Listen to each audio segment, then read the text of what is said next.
गुरुर्ब्रह्मा गुरुर्विष्णु गुरुर्देवो महेश्वरः गुरु साक्षात् परम ब्रह्म तस्मै श्री गुरुवे नमः। मित्रों नमस्कार, मैं हूं आपका मित्र अनिल त्रिपाठी। गुरुदेव की कुछ आज्ञा हुई है, कुछ संकेत मिला है। जैसा कि मैं मुक्ति के बारे में, मोक्ष के बारे में अष्टावक्र की कुछ कथा आपके समक्ष प्रस्तुत किया था, हमारे इष्ट भगवान श्री कृष्ण ने भी मोक्ष के बारे में कुछ बातें बताया है। तो कृष्ण की गीता के कुछ सूत्र प्रस्तुत करने के पहले मैं चाहूँगा श्रीमद् भगवत गीता की कुछ आराधना कर ली जाए। तो आइए थोड़ी देर आराधना करते हैं, ध्यान से सुनिएगा। पार्थाय प्रतिबोधितां भगवता नारायणेन स्वयं व्यासेन ग्रथितां पुराण मुनिना मध्ये महाभारते अद्वैतामृतवर्षिणीं भगवतीम् अष्टादशाध्यायिनीम् अम्ब त्वामनुसन्दधामि भगवद्गीते भवद्वेषिणीम्। नमोऽस्तु ते व्यास विशाल बुद्धे फुल्लारविन्दायत पत्र नेत्र येन त्वया भारत तैलपूर्णः प्रज्वालितो ज्ञानमयः प्रदीपः प्रपन्न पारिजाताय स्तोत्रवेत्रैकपाणये ज्ञानमुद्राय कृष्णाय गीतामृत दुहे नमः। सर्वोपनिषदो गावो दोग्धा गोपाल नंदनः पार्थो वत्स सुधीर्भोक्ता दुग्धं गीतामृतं महत्। वसुदेवसुतं देवं कंसचाणूरमर्दनं देवकी परमानन्दं कृष्णं वन्दे जगद्गुरुं। भीष्मद्रोणतटाज्जयद्रथ जला गान्धारिणीलोत्पला शल्यग्राहवती कृपेण वहनी कर्णेन वेलाकुला अश्वत्थामा विकर्णघोरमकरा दुर्योधनावर्तिनी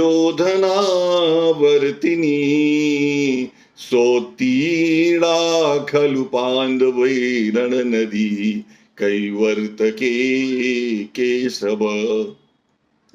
पाराशर्यवचः सरोजममलं गीतार्थगन्धोत्कटं नानाख्यानककेशरं हरिकथा सम्बोधनावोदितुं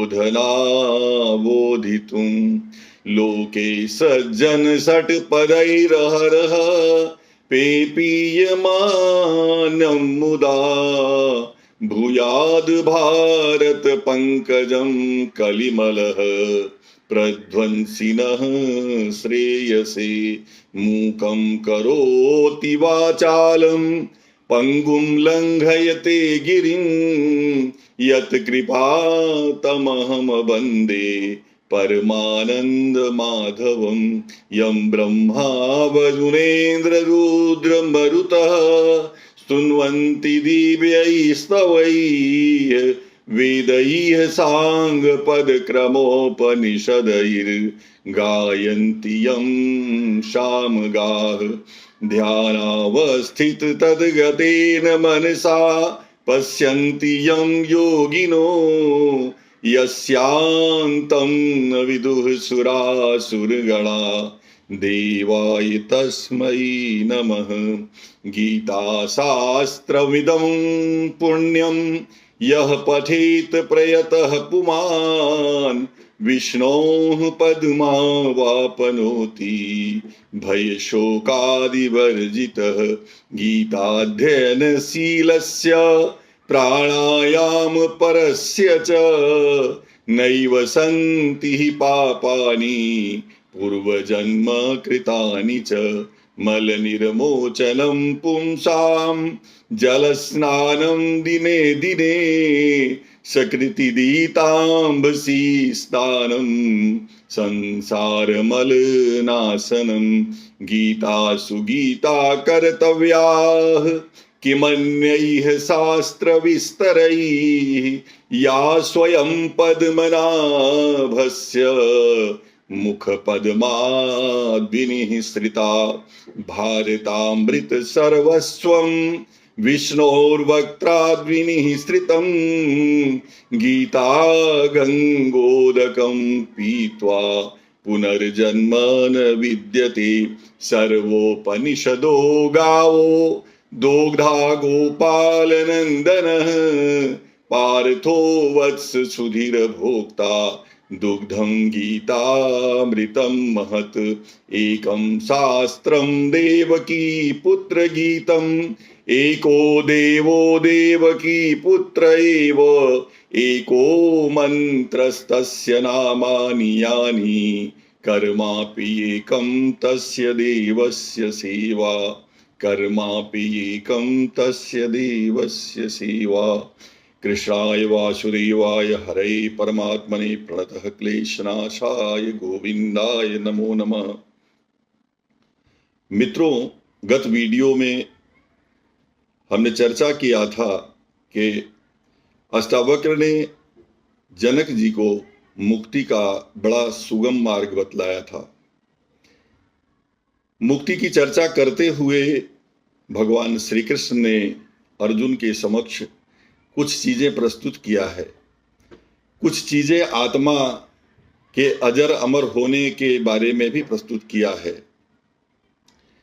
आत्मा स्वयं ही मुक्त है। आत्मा को कोई बंधन लागू पड़ता ही नहीं है। सत्य तो यही है। आत्मा कभी मरती नहीं है, कभी जन्म नहीं लेती है। आत्मा को ना तो काटा जा सकता है, ना ही तो जलाया जा सकता है, और ना ही तो जल इसे गीला कर सकता है, और ना ही वायु इसे सुखा सकती है। नैनम छिंदन्ति शस्त्राणि नैनम दहति पावक न चैनम क्लेदयन्ते आपो न शोषयति मारुतः। भगवान ने अर्जुन से यह बात उद्बोधित किया है कुरुक्षेत्र भूमि में ही कि हे अर्जुन, जिस आत्मा को तू समझता है कि कैसे मारूं, जिस व्यक्ति को तू समझता है कैसे मारूं, वास्तव में ना ही तो कोई व्यक्ति मरता है और ना ही तो उसे कोई मारता है। और भगवान ने अर्जुन को इस तर्क को पुष्ट करने के लिए बताया, न त्वेवाहं जातु नासं न त्वं नेमे जनाधिप न चैव न भविष्यामः सर्वे वयमतः परम। हे अर्जुन, तू जो समझता है कि तू कैसे इन राजाओं को, इन गुरुजन को, इन पुरजन परिजन को मारेगा, तो हे अर्जुन, किसी काल में भी ना तो ये राजा नहीं थे, ना तो तू नहीं था, अथवा मैं नहीं था। इस आत्मा की मुक्ति के बारे में पुष्ट करते हुए भगवान ने अर्जुन को बतलाया है, बंधन स्वीकार किया हुआ यह एक रोग है, भव रोग, जिसे हमने स्वीकार किया हुआ है। वास्तव में आत्मा मुक्त ही है। यह चर्चा करते हुए भगवान श्री कृष्ण ने अर्जुन से बतलाया है, साधन काल में जब साधक, भगवान कहते हैं कि जब साधक जो है मेरा स्मरण करते हुए शरीर त्यागता है तो वह मेरे धाम को पहुंच जाता है। जीवात्मा बंधन स्वीकार कर बैठी है, इसलिए साधना जरूरी है।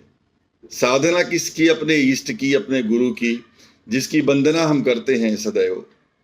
अंत काले च मामेव स्मरण मुक्त्वा कलेवरम यह प्रयाति समद्भावम याति नास्त्यत्र संशय। हे अर्जुन, अंत समय में अगर तू मेरा चिंतन करते हुए इस शरीर को त्यागता है तो मुझे ही प्राप्त होगा, इसमें कोई संशय नहीं है। अर्जुन कहता है प्रभु अब क्षमा करें, अब गीता सुनाना हमें बंद कर दें। अब मैं आपकी आराधना करता हुआ शरीर त्यागूंगा और मुक्ति को प्राप्त हो जाऊंगा। भगवान हंसे मुस्कुराए, बोले इतना आसान नहीं है। हे अर्जुन, मैंने जो कहा कि अंत काले च मामेव स्मरन् मुक्त्वा कलेवरम, तो अंत में तुम मेरी ही चिंतन करते हुए शरीर त्यागोगे, इसकी कोई गारंटी नहीं है। क्यों? यम यम वापि स्मरन् भावम त्यजत्यन्ते कलेवरम तम तमैवेति कौन्तेय सदा तद भाव भावित। हे अर्जुन, तू जीवन भर जिस भाव से भावित रहा है, अंत में वही भाव आएंगे। मेरा चिंतन अगर करता रहा है तो अब मैं आऊंगा। हे अर्जुन, मैं तुझसे स्पष्ट करना चाह रहा हूं, इसीलिए तस्मात् सर्वेषु कालेषु माम अनुस्मर युध्य च मयि अर्पित मनोबुद्धि मामे वैश्यस्य संशयम। इसलिए तू सदैव मेरा स्मरण कर और युद्ध भी कर। मैं आप लोगों के सामने यह उद्घोषित करना चाहता हूं कि हम किसी कुरुक्षेत्र भूमि में तो खड़े नहीं हैं, हमें कोई युद्ध करना नहीं है। इसलिए यह युद्ध जो है अंतःकरण के अंदर की युद्ध है। गीता कहीं कभी बाह्य युद्ध का कोई चर्चा नहीं करती है। सजातीय और विजातीय शक्तियां सतत ही हमारे अंदर इस कुरुक्षेत्र के अंदर युद्ध कर रही हैं। हम हमेशा अपने आप से युद्ध कर रहे हैं। भगवान ने उद्घोषणा किया है कि कुरुक्षेत्र कोई किसी भौगोलिक स्थान का नाम नहीं है। इदम शरीरम कौन्तेय क्षेत्रमित्यभिधीयते। हे कुंती पुत्र अर्जुन, यह शरीर ही कुरुक्षेत्र है और सजातीय और विजातीय जो महाशक्तियां हैं यह सतत युद्ध कर रही हैं। तो तेरा लड़ाई सतत चालू ही है। यह कोई कुरुक्षेत्र की लड़ाई नहीं है। यह इस शरीर के अंदर सजातीय और विजातीय, नेगेटिव और पॉजिटिव जो एनर्जीज हैं वो हमेशा युद्ध कर ही रही हैं। इसलिए भगवान ने अर्जुन को संबोधित करते हुए यह कहा कि हे अर्जुन, तू अपने आप से युद्ध कर। तू क्षत्रिय कोटि का साधक है और अपनी तलवार निकाल करके जो नकारात्मक प्रवृत्तियां तेरे अंदर हैं, अपने ज्ञान के तलवार से उनका छेदन कर और मेरा स्मरण करता हुआ तू अंत में मुझे ही पाएगा, इसमें कोई संशय नहीं है। अन्य किसी वीडियो में हम आपसे पुनः चर्चा करेंगे जिसमें कुछ और भी सूत्र उद्घोषित होंगे भगवान के द्वारा कही हुई गीता की। धन्यवाद, नमस्कार।